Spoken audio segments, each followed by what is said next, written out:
Apple just wrapped up the iPhone 16 launch event and we've got 8 exciting new products. We've got the iPhone 16 and 16 Pro. We've got the Apple Watch Series 10 and a new colour option for the Apple Watch Ultra 2. We've got 2 new AirPods 4 models, a new version of AirPods Pro 2, and some new colours for AirPods Max. There's some pretty big changes across the board, and while we didn't get an Apple Watch X or a special edition, things are still pretty exciting. So here's everything that Apple launched and what I think about them. First up, we've got the Apple Watch Series 10. It's an impressive new device, but I think things are a little bit bittersweet here. Expectations were pretty high because we've had years of Apple Watch X releases. This special edition device marks the 10th anniversary of Apple Watch. That's not quite what we got, but it's still a pretty impressive new smartwatch. The Apple Watch Series 10 comes with the new S10 chipset. That's powering it on the inside and is going to allow for some of the new Apple Intelligence features to work a little bit better. There's a larger wide-angle OLED display that's going to give you better and brighter off-angle viewing, which is going to let you see what's on your screen from more angles than before. We always get a new chipset, so that's nothing special, but I'm a pretty big fan of the better viewing angles as someone that looks at their watch outside or when their arm's on a table. Apple also says that the display on Series 10 is now bigger than the one that's currently on the Apple Watch Ultra 2. That's not in terms of the actual footprint. The device is still 46mm at its biggest rather than 49mm, but the lack of bezels just makes what you're actually looking at bigger. I'm a huge fan of that, seeing as I've currently got the Apple Watch Ultra on my wrist. Like previous devices, you can get it in 2 different sizes, so 42 and 46mm. Another change is you can now play media out of the speaker on the Apple Watch, whereas before you could only use it to take calls. If you wanted to play music, you'd have to pop in some headphones, preferably AirPods. This year, the new health tracking feature is sleep apnea detection, which uses the accelerometer on the watch to detect if there's any disturbances in your breathing while you're sleeping.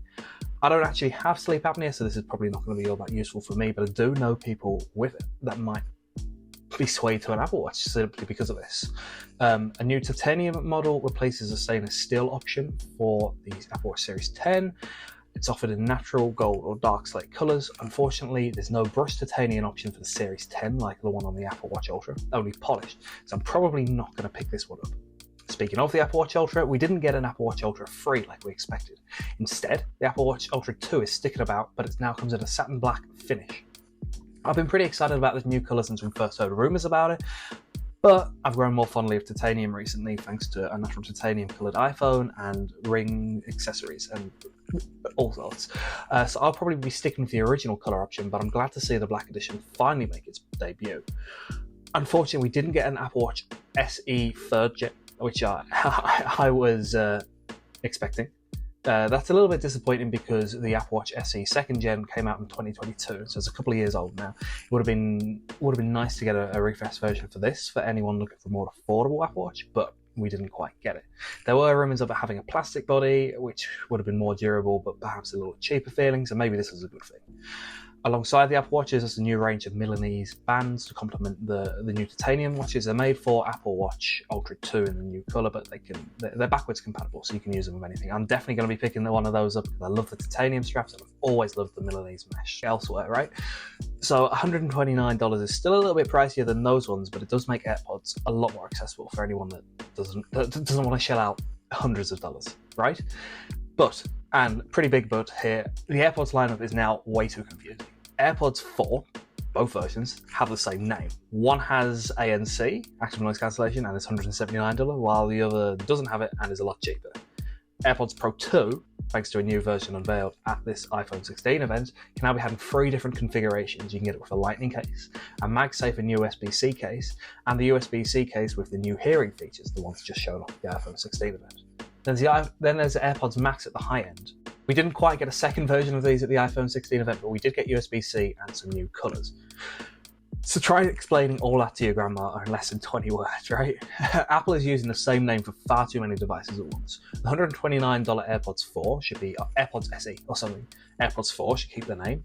AirPods Pro should just upgrade to a number 3 already. We've had far too many iterations. We're on the AirPods Pro 2 V3. Just upgrade them for the love of God. And AirPods Max probably are okay to stay as the same name because there's only a minor changes. But next time, slap a new number on there and upgrade some of the internals. rant over for now. I really like the fact that Find My is now on the cheaper AirPods because it's come to my rescue a fair few times. I like the new AirPods Max colours, but I really wish they sounded better on the inside. AirPods Pro 2 V3's new hearing features look really useful. You can do a full-on medically certified hearing test in less than 5 minutes. You can use them instead of earplugs at concerts, and you can just do all sorts. Personalised audio is going to get even better. But please call them AirPods Pro 3. For the love of God, please. That is what they are. It's time to bump up the number.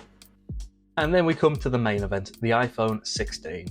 The new iPhone 16 comes with a bunch of new stuff compared to the iPhone 15, and it's one of the bigger generational upgrades that we've had in a few years compared to the 14 to the 15, for example. The action button from last year's iPhone 15 Pros comes down, and there's a new camera control button, not really a button, but let's call it a button, that lets you take photos and videos instantly. You can also control the camera by swiping up and down on it. It's not actually a button you press, rather it's something that's tactic, more like a sensor. So like I said, you can swipe around on it. You can also work out what's a light or a hard press. It's more haptic than a real thing. If you light press, you'll be shown a preview, or you can press harder for additional camera controls. If you just press it once, you'll open up the camera. If you press and hold it, you can start shooting a video. I'm a little bit torn over this because it's going to make controlling the camera a lot easier. And since I started mapping my action button to the Arc search browser, I've been missing the quick camera launch. But it's another button you're going to have to get used to and learn how to use. And it doesn't really offer anything that the camera doesn't already let you do on the screen. I'll probably have to wait until my new version of the iPhone actually arrives before I can make up my mind on how I feel about this. As for the new cameras, there's a 48 megapixel cameras across the board here.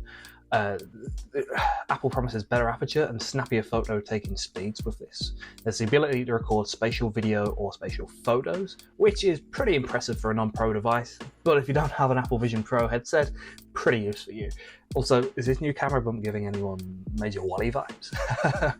iPhone 16 also comes with 8 gigs of memory now and the new A18 chip.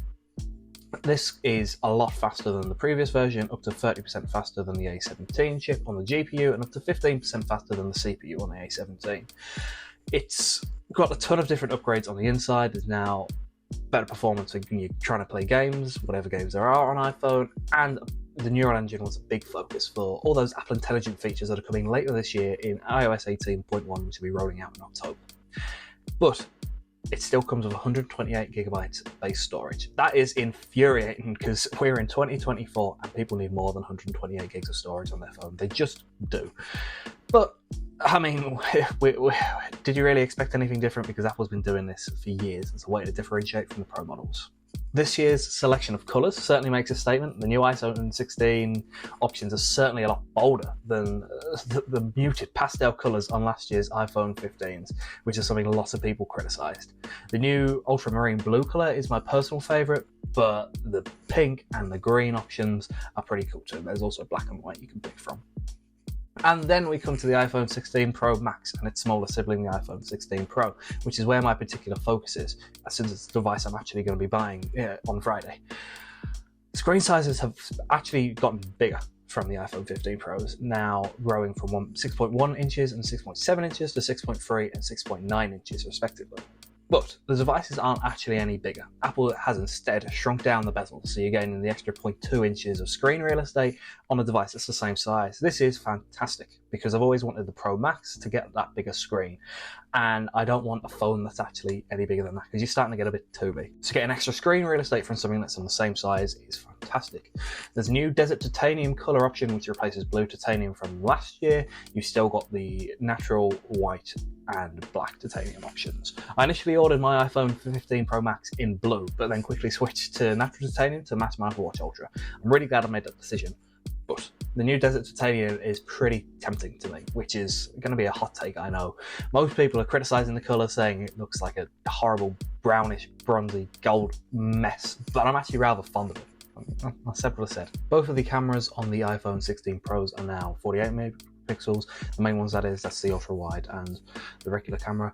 I take thousands of photos on my iPhone each month, so I'm pretty happy that the camera quality is going to be better. You're also going to get a faster aperture speed for snappier shots, or it's going to let in more light for brighter photos.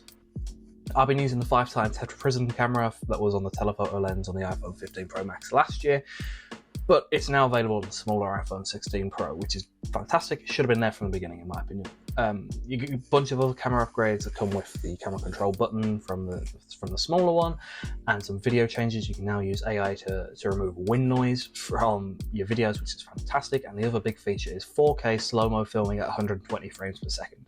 Technically, that's very impressive, I know, but I don't think I've ever actually recorded in slow motion, like ever. So I'm not really bothered about that one. I won't rehash what I think about the camera control button or any of the features that are identical to the regular iPhone 16 devices, but I'm glad that pricing has remained where it is. The camera control button also allows a new feature called Visual Intelligence, which is another AI feature that's not part of Apple Intelligence. Basically, it's like Google Lens. You'll be able to point your camera at something, and your Siri will be able to tell you what it is. Or if there's information on a poster for something, for example, it'll be able to add that information to your calendar or to reminders. Okay guys, so that wraps up everything that Apple launched at this event. It's a pretty mixed bag across the board. AirPods certainly need a little bit of work, but overall I'm really happy. The new iPhones have some killer new features that make them a worthwhile upgrade over last year's, and I'm really excited to get mine next week. Please let me know below what you think of the new Apple Clubber, and see you in the next one.